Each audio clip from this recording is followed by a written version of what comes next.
Che. Justin, how you doing, bro? I'm Trade good, bro. deadline day is officially over. We've just seen the craziest trades with the craziest teams. But before we get started, we got to see how our boy Justin's doing. He missed the last pod. It was just me on Monday. So we're gonna see how the boy's been up to or what he's been up to. So how you been, Justin? Let's go. I've been good. I've been good. I've just been working all day, and then I came home, watched NHL Trade Deadline, and dude, we've just been vibing. Watch some tennis, obviously, because tennis is just OP, and then you already know, just vibing out. Obviously. Let's go, man. That's good. So today was the trade deadline. Now on Monday, I was talking about who I think should go get who. I'm trying to remember. I got sick over the past week, but yeah, Monday's episode, I just talked about like what teams need to get, like the Bruins, the Leafs, the Jets, just a couple other teams on what I think they should go get. But trade deadline day is over now, and we're just basically gonna break down every single trade that happened today or even in the past week, specifically today because that's where most of the action happened. And I'm just gonna go off. I'm on sportsnet.ca here, so I'm just gonna go off all the Okay. trades that happened. Okay. So the first trade, should I start from like like earlier in the week, or should I just like go to current or go from current to past? I think we'll just go You from just start past to from current, current. right? Current. What'd you say? Current. Start from current. Okay, so yeah, we'll start with the current ones.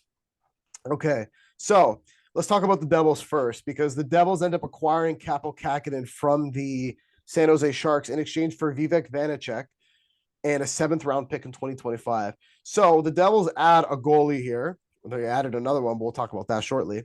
But they Yeah. added Capo Kakinen. Now he's a good young goalie. He's been playing pretty decent on a really shitty Sharks team Yeah. where they've gotten battered by I think 20 goals in 2 games against, which is pretty insane. But what do you think? What do you think was going through Fitzgerald's mind about the Devils getting Capo Kakinen, Justin? I think what Fitzgerald was thinking was like, okay, the whole Markstrom thing didn't happen, and he knows that the goaltending situation is not good enough with Vitek Vanacek now injured, and then he has Akira Schmidt and Nico Dawes who just hasn't really been performing. But I don't really see why he would go get okay, Kaapo Kähkönen, who's okay, but then you also get another okay goaltender in Jake Allen. Like that doesn't move the needle for the Devils at all, goaltending wise. Like your goaltending was mediocre already, and now you just made it even more mediocre with the ads of Jake Allen and Kakinen. Like if you went to go get Markstrom, okay, that makes sense. Like he's a good goaltender, right? And the Flames, we don't really know what the Flames are. Like they were selling, but they're kind of in a playoff hunt, only 6 points back, so they probably want to keep on Markstrom, be like, okay, we're still kind of in the mix. But for the Devils' point of view, like they're trying to hunt down a playoff spot, but I just don't They're think they're not gonna making make. it. There's no chance. Just There's don't no think they're chance gonna they make make it. impact. Goaltending is just without like, and who are they going to start now? Like, they have Kakinen, they have Allen. Like, it's good to have goaltenders, like goaltending depth, which is fine. But it's just like just mediocre goaltending everywhere. And it's like, is that really going to help you get to the playoffs? And then once you get to the playoffs, will that actually help you win rounds? I don't see that happening at all. Well, here's where I think they made it like a decent addition with both. Well, let's just announce it now. They also traded for Jake Allen, so they Yeah. ended up getting two goalies, Allen and Kakinen. What I like here is that Kakinen's a young goalie who is given a chance on a good Devils, like a decent Devils team, right? Better than playing for the Sharks.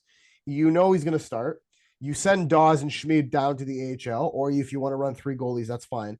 Kakinen should be your starter. He's going to develop as a young goalie. And with the veteran presence of Jake Allen being there, I think the net will be fine because you know Jake Allen for the past couple of seasons. Well, when he signed to Montreal, he did not expect to play as many games as he did, serving as Carey Price's backup in the bubble. To then him being injured all season for him to play that 2021-2022 season. I think Jake Allen could really bring a good veteran presence to the young goaltending. He has won a Stanley Cup with the Blues. He's been through all those long playoff runs with the Blues. He's been with Montreal for a couple of years, teaching the younger guys how to, like Montembeault and Primo, how to become the starting goalie. So I think it's a very great addition to get Allen for the Devils, especially for a guy like Kakinen and Dawes who are young. Schmidt, I'm Yeah. not really concerned about because he's just shit. So they can just send him down to the AHL for all I get for all I care. He's But the guy. but I think Kakinen and Dawes have a really good opportunity to grow, and I think Allen is the perfect guy that they put them with for that trade. He's here for this year and next year, right? Jake Allen. It was a Jake Allen, I believe so. Yeah, I and they want to only got it for say like 50% retained. So I mean, 50% return. So, it's not a bad addition money wise. It's just they didn't really like improve their goaltending in my eyes. Like I just don't see. well, maybe I think it's a slight improvement because Kakinen is a good goalie. You know what? Let's Google his save percentage. What's his name? Capo Kakinen. Yeah. Let's look at his save percentage. I'll Google it right now. Isaiah, let's see. What do we got here? He's on the Devils now. So he has point 0.8 0.895 save percentage in 31 games played with the Sharks. So it's not too bad. I mean his I mean, it's not he's 900, but behind a really it's on the behind Sharks, bro. It's on the Sharks. yeah. But remember, he used to play for the Wild, and when the Wild like a couple of years ago, and he was decent for the Wild. So I mean, Dude, his save percentage when he was on the Wild was in the 900s. Then he came to the okay, Sharks in 2021, 2022, had a 916 save percentage. So he posted his best save percentage. Only played 11 games. 37 games in 2022, 2023. It's an 883 save percentage. And even in 31 games with 20 losses and 6 wins, he has almost a 900 save percentage. So put him on the Devils with some better defending, then you just know he's going to improve dramatically, yeah, especially like I said with Jake Allen as the veteran presence in the back. true. I mean, it could work. I mean, I guess only time will tell. So we'll see. But again, the Devils don't scare me, so it doesn't matter. The Devils also traded away Colin Miller, another defenseman, to the Winnipeg Jets in exchange for fourth round pick. Nothing really special there. I mean, I guess for the Jets it's good because they get another depth defenseman, but doesn't really move me as a Devils fan. But I'm not a Devils fan, so I don't give a shit. It's not my team. Not my team, but they're not making playoffs. They fired Lindy Ruff. I think I talked about that on Monday, I but think so. I don't know, man. The Devils, man, you got to give them another couple years until they, Yeah, you start just gotta keep taking over going. the league. It'll Like be okay. last year, it was a fun run, but I think this year they hit a plateau and they just went downhill from there. Also, don't have And Dougie. they proved they're not ready yet. Yeah, they also don't have Dougie Hamilton, so that's a big They're not loss. even a tough team too. Like they're pretty soft, if you ask me. Yeah, I don't know. I think losing Dougie Hamilton was pretty much like that was the turning point in their season. Because remember, they also lost Jack Hughes for a good chunk of the season, and then it's just been like win some, lose some, and then it's like they just really can't find any rhythm. But oh well. Next trade I'm going to talk about here is the Toronto Maple Leafs acquiring Connor Dewar from the Minnesota Wild for a fourth round pick in 2026, and then Dmitry Ovechnikov. I don't even know how to say his fucking. He's some fucking Oh, Russian guy. Oh, smoking on that Russian gas too, bro. Oh my lord. But that's definitely not something to say, but whatever. Who cares? oh Connor my Dewar. Connor Dewar. Let's talk about Connor Dewar, the addition of Connor Dewar. What does that bring to the Leafs? Well, in my opinion, it brings a nice addition to the Marlies because there's no fucking chance he plays for the Maple Leafs. He's a casual. I don't really know much about him. He played fourth I mean, line for the Wild. I Was mean, that? there's really not much to say. I mean, he's just a fourth line guy who played less than like 10 minutes a game for the Wild. So I mean, if Brad Living's goal was to get depth, I mean, he certainly got that. So I mean, two depth D man, a depth bottom six. uh, I mean, it's whatever. Just throw draft picks out the window for like depth pins. Which I mean, it's like I understand. Okay, getting depth, you can never have too much depth, right? Like you get Joel Edmondson, you get Labushkin, which is fine. I'm totally okay with that. But considering how like we didn't get Tanev, Noah Hanfin was out there, Dumbo was out there, and it's like, bro, really? Like that's really what we got at this deadline? When you see teams like, okay, Vegas do what they did, with the Avs got better, the Oilers got better too. And it's like there's so many the Hurricanes got better. And it's like really like the Leafs, because again, they also don't have any draft picks. And it's like, and that's because of Dubas's fault. Like Dubas literally just ran threw them out the window, and it's like, He what do gave we him do? to guys that didn't even like Nick Foligno for a first round pick Yeah, back in the bubble. like Bro, I could have been worth the first round pick. Like, you know what I'm saying? At this point, yeah. Yeah, but I mean, we'll get to more of what the Leafs did as in a little bit and Oh, talk no, about how no, no, they no, losers because they're no, losers. We're gonna talk about how they're a bunch nothing. of There's losers really in a nothing sec. to get to talk more about. They're losers at the deadline, and they did nothing that the Leafs fans wanted them to do. Like Brad Living did. And we're gonna talk about the Boston game. Don't worry. We're gonna talk about both Oh, yeah, Boston games because there's an yeah, exact replica. You couldn't even literally the tell the same. difference. Same Probably. score, same result. So we'll talk about that in a little bit. Florida Panthers acquire Magnus Helmberg from the Pittsburgh Penguins. I remember watching a bit of Helmberg Oh last yeah, year.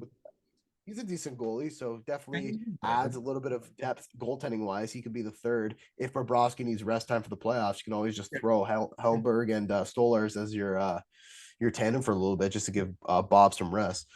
Now for one of the biggest trades of the day, we saw the Vegas Golden Knights acquire Thomas Hurdle from the San Jose Sharks, a third-round pick in 2025 and a third-round pick in 2027 in exchange for a prospect, a first-round pick in 2025, and the Sharks retain 17% of Hurdle's contract. That, to me, has to be Say like say one of the the best prospect. trades. What's that? Say the prospect's name. His name is David Edstrom. Okay, there you go. I thought you would fuck that up. No, I just didn't bother saying it. Like, I don't know who this guy Okay. is. But No, Thomas Hurdle to the Vegas Golden Knights, potentially, you can argue he can be a first line center on any team, yeah. like or second line, right? He's gonna play second line behind Jack Eichel. But wow, what an addition! What do you think about that? I think okay, I honestly believe I think he'll play first line because he can play left wing and they already have William Karlsson at second line. I think what they'll do is once he comes back, because like Thomas Hurdle's no scrub, like he's like a top player. And once you get a first line of like, let's say Mark Stone comes back from his like lacerated spleen, it's like okay, you have a first line of Mark Stone, Hurdle, and Eichel, and then your second line of like Barbashev, Marcia So, and like William Karlsson. Like that's a gross top six. And Definitely. like Vegas, I don't know how they keep doing this, and they still have their first round pick for 2024, and they still have like a good chunk of their picks, and they even got picks with to go with Thomas Hurdle. So it's They like, gave up a first and a prospect and got 2 picks and Hurdle in return. So yeah, I mean, if you ask me, they completely fleeced the San Jose Sharks, even team, though the Sharks are only retaining 17%. Who cares? They have the money to basically get this player anyway. I didn't yeah, expect Hurdle to be traded because first of all, he has term, and second of all, he makes like $8 million a year. yeah. And I didn't hear Hurdle in any conversations or anything on Twitter today, like until the news broke. I'm like, oh, well, that was a surprise. But I mean, Vegas, they just stocked up. They also got Mantha. Oh yeah, Mantha as well. Mantha can play second line, right wing, or he could be on third line. It doesn't matter with like Chandler Stevenson and like Paul Yeah, Cotter. So we'll get to the Mantha trade in a little bit. We're going down the list here, but good for yeah, Vegas to get that player. The Rangers, a team that I've been saying has been quiet a lot this past week. They go and add Jack Roslovic from the Columbus Blue Jackets in exchange for a conditional fourth round pick in 2026. And the Jackets end up retaining 50% of Roslovic's contract. I'm not sure how much he's making. It's a solid depth add. I think he plays center and wing. So it yeah, can really help that, like, because the loss of Wheeler, right, really is yeah. going to bother them. But I was pushing for the Rangers to make like good moves, man. Chris Drury has just been sleeping at his desk because Yeah, there's so many good players. Like I've been saying Duclair to the Rangers. I was saying Alex Tuck to the Rangers. Like I was saying they should go get Gensel, but they didn't do anything. They ended up getting Jack Roslovic. I mean, it's a solid addition. his Clearly, cap well.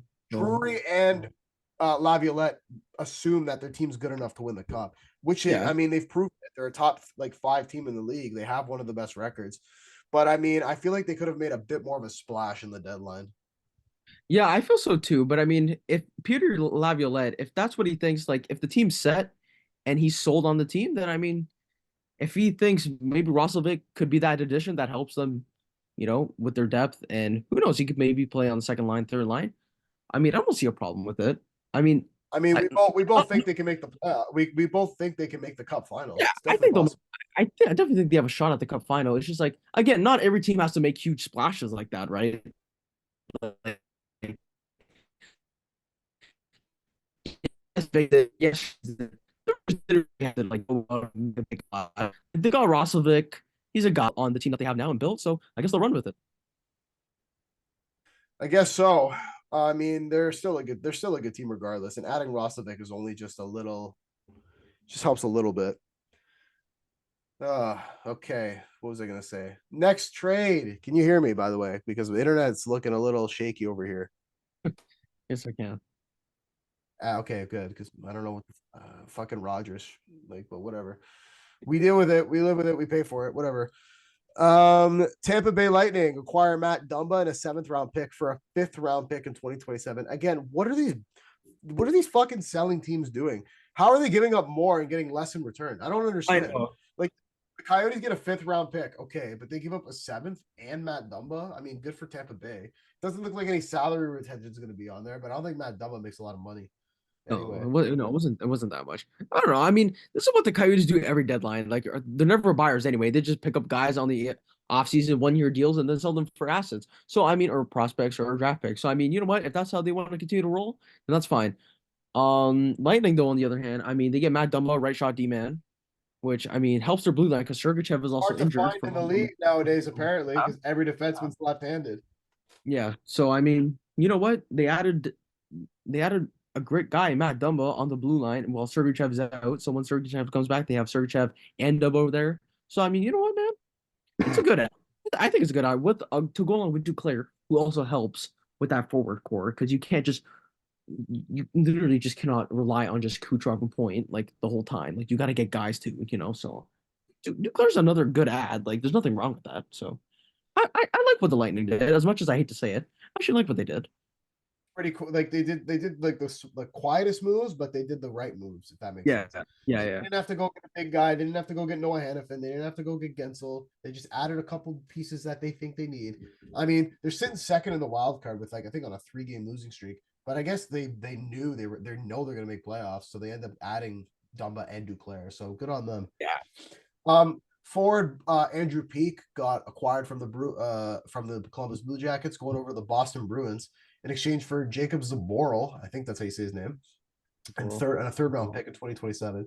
I'm not too familiar with Andrew Peak. I mean, I'm pretty sure he plays, I think, fourth or third line for the Jackets. no, he plays. He's a right shot D man. He's only like 25. Was That's a why I D was shocked. man. Yeah, Well, I mean, good for Boston, I guess. I mean, they go pick yeah. up another defense just to He's get only some depth. 25. Like still relatively young.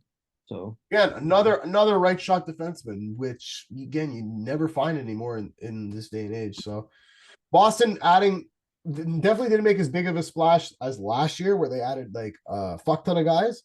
But I mean they added some decent players this year. yeah. Let's go to the Flyers now, who we thought weren't even going to make the playoffs, going to be last in the Metro. Surprised us all this year. They end up coming in, not knowing they didn't have Nick Sealer signed or Sean Walker signed going into the trade deadline around this time, and like for next season. So they end up acquiring Dennis Gurianov for, I guess, a prospect named Wade Allison to the Predators.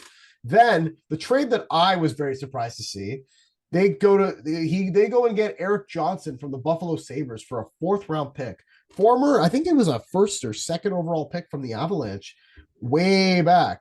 That was And years ago. years ago, he was like a top 10 pick or something. And now he's on the Flyers as another right shot defenseman. As soon as they lose, we'll talk about the Walker trade in a little bit. But they get Eric Johnson into their group. The Flyers could like give a good showing to the Hurricanes or the Rangers, whoever they play in the 1st round. Yeah, they could, but I mean, again, they didn't really do much because I think they're also stuck in a pickle. I think that management is like, okay, look, we weren't really expect like let's be honest, nobody thought the Flyers would even be in No, but contention. dude, I don't even think they expected to be good. But the only reason they're buying these little assets at the deadline because they're rewarding their players. They Yeah, play like Owen Tippett is having a career season. Morgan connect. Frost is shaping into the player that we everyone thought he was going to be. He's performing really well. Actually Like just doing that well. whole team has a different dynamic. Travis Konechny's like at like 30 goals or something. So I think it's fair for the GMs to say, you know what, if we're probably gonna make playoffs. Let's just get a couple assets. We'll trade whoever away, and we'll sign whoever. So they go and get Eric Johnson, which is a solid addition. So I think it's just the only reason they're in playoffs is just to reward the players for a good season. Yeah, I think so too. Like again, they didn't really make any like big splashes, which I mean nobody was really expecting them to make a big splash anyway. Because I also think that management is like, okay, we're overachieving, but are we really good enough to even make a deep playoff run? Like nobody really know. Like No, like nobody. the Flyers will probably get bounced Like, round one, but so I mean, they're kind of just like, okay. I think they were like, okay, let me just reward the guys for their season so far, and it's like, okay, let's make the playoffs. Because again, who knows? Anything can happen in the playoffs, right? In 7 game series. So but I mean, yeah, I mean, it was just a small moves, but I think next year they'll come back into reality and not be a playoff team. yeah, exactly. The Nashville Predators acquired Jason Zucker from the Arizona Coyotes for a 6th round pick. So another team that we thought was in limbo. We didn't know if they were gonna buy or we didn't know they were gonna sell. You Mr. Vilche over here, assumed that the Predators weren't going to make playoffs when I clearly told you they were going to be better than the St. Louis Blues. Now it's proven to be right as they're buying. They get Jason Zucker. We won't talk about that. We had a little disagreement on Nashville being better than the Blues. He thought the Blues were going to be better. I Okay, was clearly right okay, saying we've Nashville is better. already talked about But this. this is trade deadline time. This isn't the time to debate here, even though I was clearly right.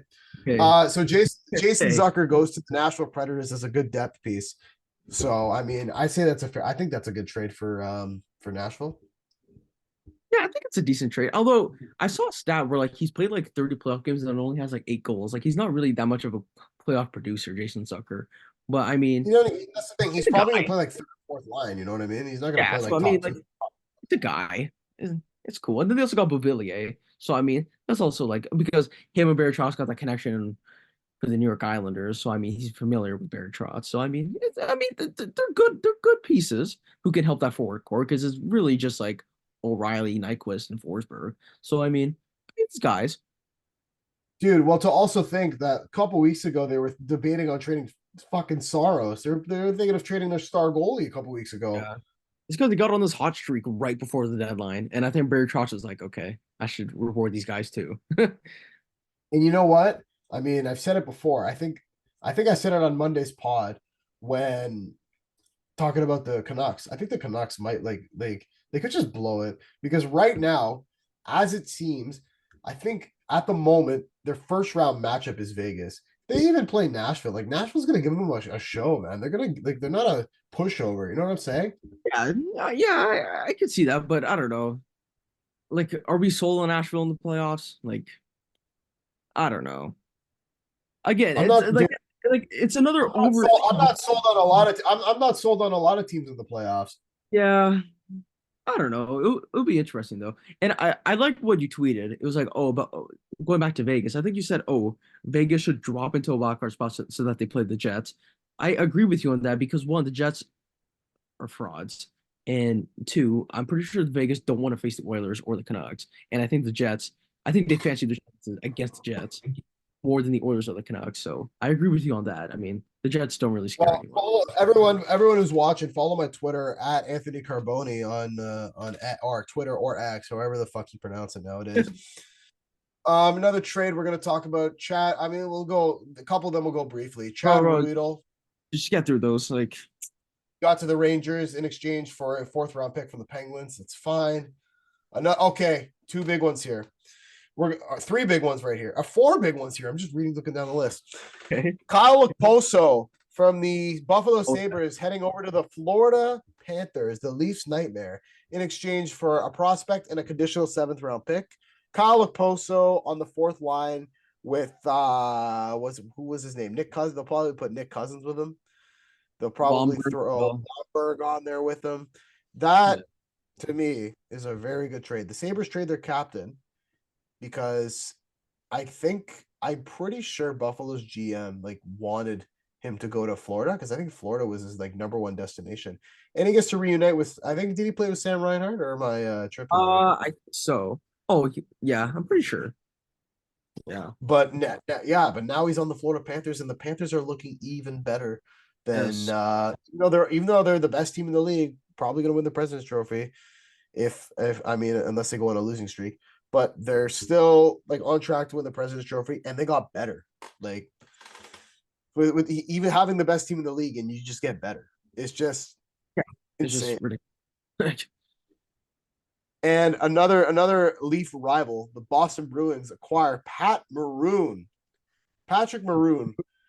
from the Minnesota Wild for a prospect and a conditional sixth. Wow. I mean, Again, okay, that another okay, guy the it's Leafs not could have that big. traded for that. The Leafs could have traded for that. Yeah, but I mean, he's like a Boston Bruin player. Like, come on, like he's just that guy for Boston. So I mean, I'm not really surprised. I mean, him against Ryan Reed because it looks like Leafs are gonna play Bruins in the first round. So they just want to stack Yeah. up like Maroon against Reeves every game.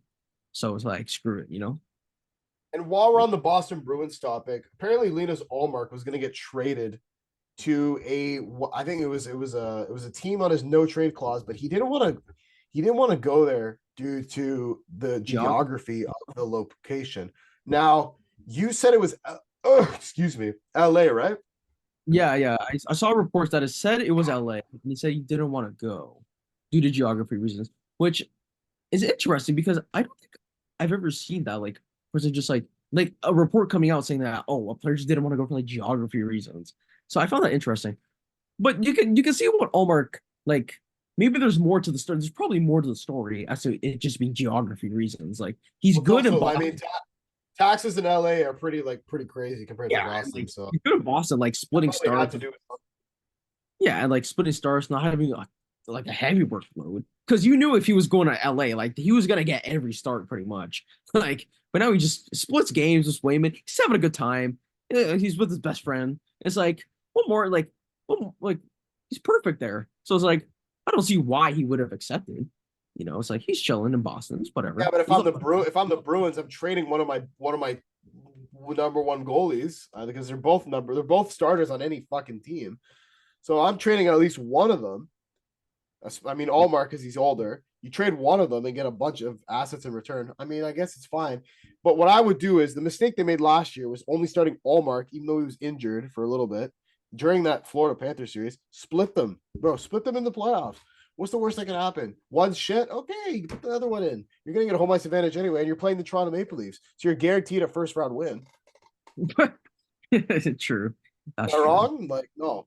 True. We're gonna get crushed. Another big trade. I did not expect to see this. Tyler Toffoli, holy moly, Tyler Toffoli, going to the Winnipeg Jets in exchange for a Yeah. second round pick, a third round pick, and the Devils are retaining 50% of Toffoli's contract. He's doing the entire Canadian tour. He was on the Canucks, the Canadians, the Flames, and now he moves over to the frauds that are the Winnipeg Jets. What do we think about that? What do we think about that, Justin? I don't know. I mean, okay, Tyler Toffoli, yes, he can score goals, but I mean, okay, the Jets getting Monahan and Toffoli makes a lot of sense, and I like what they did, but just the fact that I really just dislike the Jets, so I'm not gonna give them any praise. Like, I don't see them winning anything, and they'll probably be a first round exit anyway. So I mean, it's a good ad, but it's just my bias. It's like I really don't like them, so it's whatever. It's it's whatever. Wow. I mean, yeah, I mean, we both said that they're frauds, and I think they will get bounced out in the first round, So, especially if they play the fucking Avalanche of the Stars. oh yeah, Bro, that's a come lot. on. That's the thing. If they want a chance, they have to come first in their division. Oh yeah, no, like they have to. They have to. Now moving into probably my pick or second pick to win the entire trade deadline, the Carolina Hurricanes.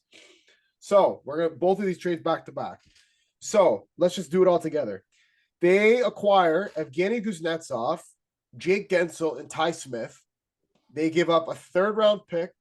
Kuznetsov's salary is retained 50%. So he's making so $3.9 million dollars they're gonna have to pay.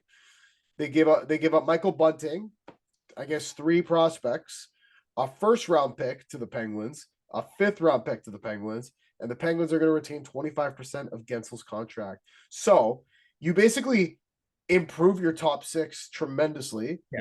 Kuznetsov, we know he's had his problems, but that doesn't mean he's a bad player. Not by any means. He was a very good player in that. He was a very key player in that series in the Washington Capitals Cup run with Ovi. And now he's probably going to play second line center right behind Aho with Jake Gensel on his line. Like Yeah.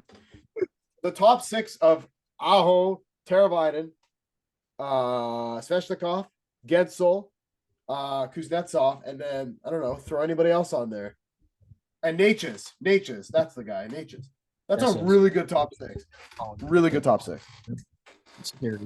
It's scary hours for whoever they play in the first round, which I really hope is the Flyers because the Flyers really don't deserve to be up there. But anyway, I mean, they're up there for winners. Like, yeah, it's exactly what you said. Like, they just improved their offense tremendously, and like they didn't even need to do anything to their defense because their defense is already good enough. Like with like Brady Shea, Brent Burns, Dmitry Orlov. It's like they didn't even touch that because they're tremendous. So I mean, everything's rolling right now in Carolina. So Carolina fans got to be like super pumped because I mean they're just flying right now, especially with those ads. Like just I mean, crazy.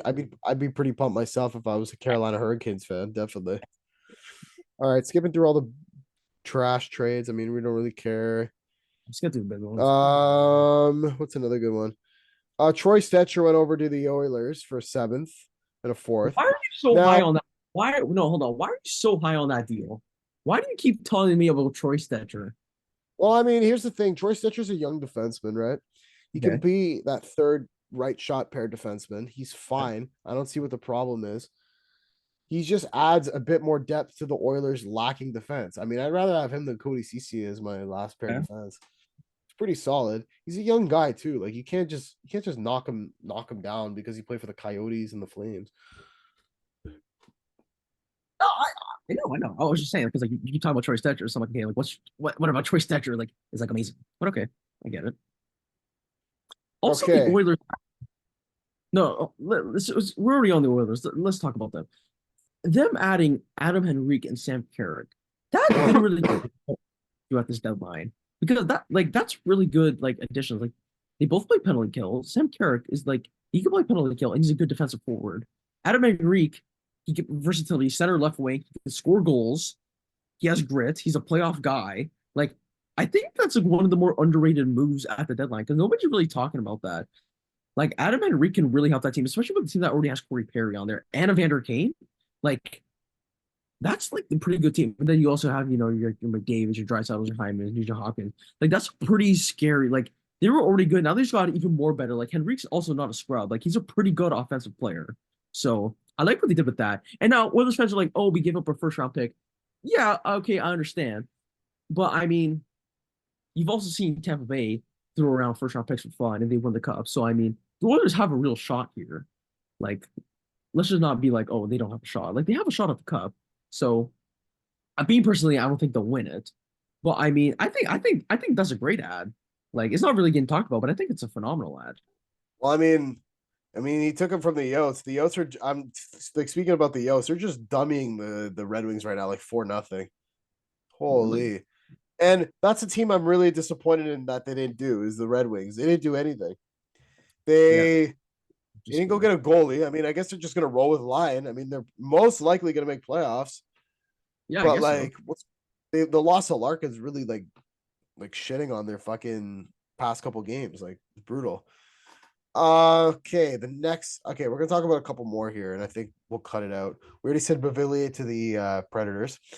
Let's talk about your Toronto Maple Leafs acquiring former Montreal Canadian Joel Edmondson for a third, a fifth, and the Caps are retaining 50% of the contract. Yeah. What do you think? I mean, there's really not much to say. Like again, it's just Deb D man. Like he's gonna play what third pair. Like again, I already talked about this earlier. Like there's not really much to talk about. Like I'm not gonna go on like a 10-minute talk about Joel Edmondson. Like yeah, okay, former Cap now, former Hab, Yeah, gonna it's play. not like you're Steve. It's not like you're Steve Dangle, and you have like, you're gonna You talk know, for it's 10 minutes about this trade. like one dude. It's like whatever, man. Like, okay, yes, depth D man, which again, I've always emphasized you can never get enough depth, which is fine. But considering the lack of stuff that we did and the things that other teams did, it's quite disappointing. But I mean, uh, guys like Brad Living, I personally don't like Brad Living as our GM, and I never really did, especially when he was with the Flames. But I mean, people are not ready for that conversation. It's okay. That's okay. That's We okay. talked about Edmonton. Let's talk about the Avalanche acquiring Sean Walker and Casey Middlestat for basically Ryan Johansson and Bowen Yeah. Byram. Avalanche are looking really good too. Yeah, they looking great. Just a quick summary. Yakov Trenin as well, who could play bottom nine in that forward core. Sean Walker, who they pretty much just replaced Bowen Byron with Sean Walker, which was fine. They just replaced Ryan Johansson with Casey Middlestat, who's younger and better than Ryan Johansson. So I really like that. Future centers now, McKinnon with McKinnon first line center, best player in the league, by the way, as I've been saying for years. And then you have Casey Middlestat, second line center for years to come because he's only like 23, 24. So it's just insane. And they just got Nichushkin back today from his whatever what he was dealing with. Yeah, so the Avs are flying right now. I'm surprised they didn't get a backup goalie, which I found really odd. I thought Jake Allen would have been a nice fit. But I thought Allen was. Yeah. Justus Anunin has done fine, I guess, in the past like week and a half. So I guess they're sold on him being the backup right now because Francis is still injured. But I mean, I don't know what the Avs did, and I think they're gonna win the cup. So Okay, and we'll quickly talk about this one. Wenberg to the Rangers, solid pick, solid pickup for them. again, another guy. Adds depth up the middle. And then the last trade we're going to talk about is Noah Hannafin going to the Vegas Golden Knights. Did not expect that. I thought he was going to go to Tampa Bay. Yeah, But they give up a first round. I think they give the Calgary a first round pick, a third round pick, and then I think for the Flyers to help retain some salary, they gave the Flyers a fifth round pick. So yeah, the Vegas Golden Knights. Let's talk. They look really good. My top five winners of the deadline, not in order. I'm gonna go Carolina, definitely. I'm gonna go Vegas. I'm gonna go Avalanche. Who else, man? Who else was I gonna say? There's somebody else. I'll probably go. I guess Oilers. I mean, I don't know what else to say about that, but and that's it, bro. Yeah, honestly, I don't really have a top five. I, I don't know. It's a tough one to call. Like, I think Vegas were just the clear winners here. Like, that was just insane what they did with Carolina coming close and the Avs. But I mean, the Leafs were absolutely awful this deadline. But I mean, yeah. Also, the Canucks. What did they do? I don't think. What did the Canucks do? Lindholm, and that's it. Oh, Lindholm. Yeah, but again, I don't know. I'm not really sold on the Canucks either. But yeah, that's all for me. So.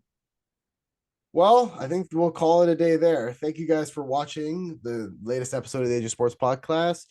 Click like if you haven't already, subscribe to the channel, tell all your friends, and we'll see you guys hopefully next week. All right. Happy trade deadline day.